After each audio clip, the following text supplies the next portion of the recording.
Selamat pagi, bapak-bapak, ibu-ibu, dan saudara-saudariku yang saya kasihi di dalam Tuhan Yesus. Bagaimana kabarnya? Semuanya sehat? Oh, haleluya. Mari kita menyambut renungan pagi dengan doa terlebih dulu. Ya Tuhan, ucapan syukur kami naikkan kepadamu untuk malam yang indah kami boleh nikmati dengan istirahat yang begitu sangat tenang. Dan pagi ini kami boleh bangun dalam keadaan tubuh yang sehat dan segar. Itu sebabnya kami memulai seluruh aktivitas kami dengan mendengar lebih dulu firman-Mu disampaikan. Mari Tuhan berfirmanlah di dalam nama Tuhan Yesus, haleluya, amin. Nah, saudaraku yang kekasih, tema pada pagi ini yaitu hati nurani yang murni.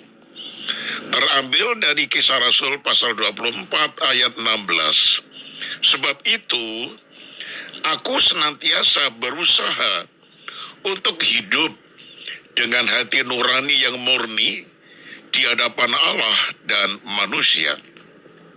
Nah, saudara, dikatakan aku senantiasa berusaha untuk hidup dengan hati nurani yang murni di hadapan Allah dan manusia. Begitulah kata Rasul Paulus. Saudara lihat, Paulus tidak bicara tentang hidup dengan hati nurani, tetapi hidup dengan hati nurani yang murni. Nah, kualifikasi yang murni dia tegaskan di situ. Mengapa demikian?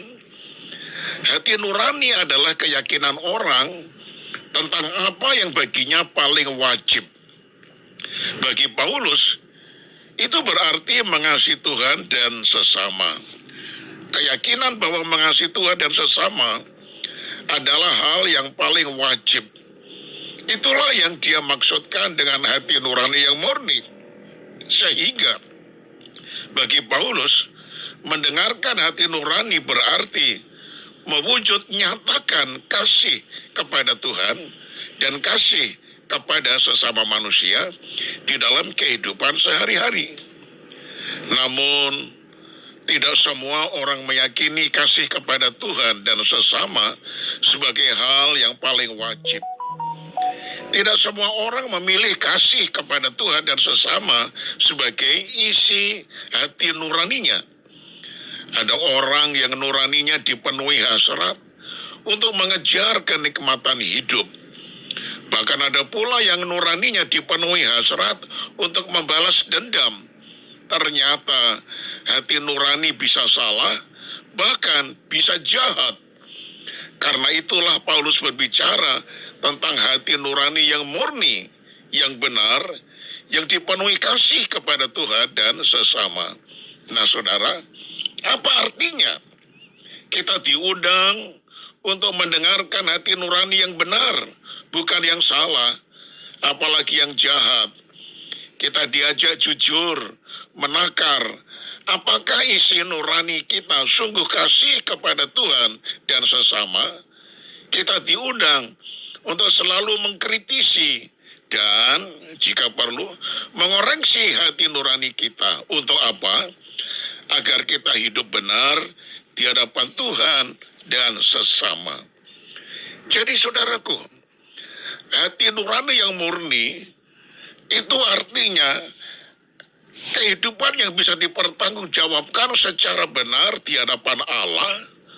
Jadi apa yang kita katakan dengan apa yang kita perbuat itu sinkron, sama. Demikian juga apa yang menjadi perbuatan hidup kita sehari-hari di dalam mengasihi sesama, itu juga keluar dari hati yang murni, yang tulus, tidak dibuat-buat. Bukan lip service saja, tetapi betul-betul kita mengasihi sesama kita. Seperti perintah Tuhan. Kasihilah Tuhan Allahmu dengan segenap hatimu, dengan segenap jiwamu, dan dengan segenap akal budimu. dan kasihilah sesamamu manusia seperti dirimu sendiri. Kalau kita bisa melakukan perintah Tuhan tadi, berarti kita sudah mempunyai hati nurani yang murni, baik di hadapan Allah dan di hadapan manusia. Itu sebabnya saudara, kita diundang untuk selalu bersedia mengkritisi ataupun mengoreksi hati nurani kita. Ketika kita mendengar renungan ini, mari kita mengoreksi diri kita masing-masing. Apabila kita belum mengasihi Tuhan Allah dengan murni dan sesama, maka berarti kita harus betul-betul berubah, yaitu benar-benar mengasihi Allah dengan hati yang murni. Artinya kita tidak lagi melakukan dosa atau kehidupan yang lama yang kita sudah tinggalkan. Lalu kehidupan yang baru ini menjadi berkat untuk sesama manusia. Nah saudaraku, inilah yang dimaksud dengan hati nurani yang murni. Amin. Kita satu dalam doa. Tuhan, kami harus mempunyai hati nurani yang murni, yaitu hati yang mengasihi Tuhan dengan tulus ikhlas, bukan dengan terpaksa, tetapi dengan kasih yang benar-benar keluar dari dalam hati nurani kami. Kami sangat berutang budi kepada Tuhan. Engkau rela mengasihi kami sampai Engkau rela mati tersalib di atas bukit Golgota. Bahkan Engkau mati, namun Engkau telah bangkit dari kematian, mengalahkan kuasa maut. Artinya betul-betul kasih-Mu itu keluar dari hati-Mu yang murni kepada kami.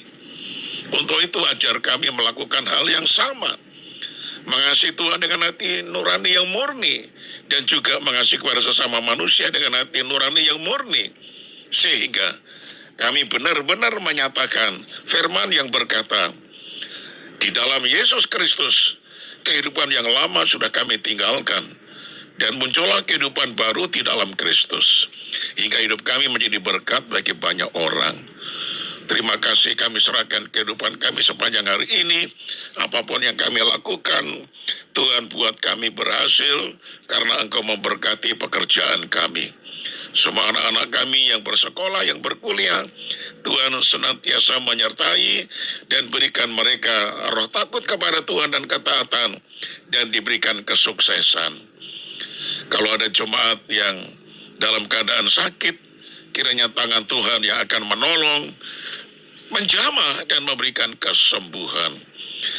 Atau kalau ada jemaat-Mu yang sedang menantikan operasi, berikanlah hati yang pasrah kepada Tuhan, dengan keyakinan Tuhan pasti memakai tangan dokter untuk mengoperasi, dan akhirnya operasi itu berhasil dengan sukses.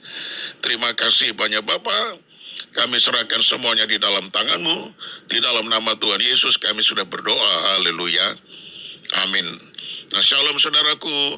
Sampai berjumpa esok hari dan tetap semangat.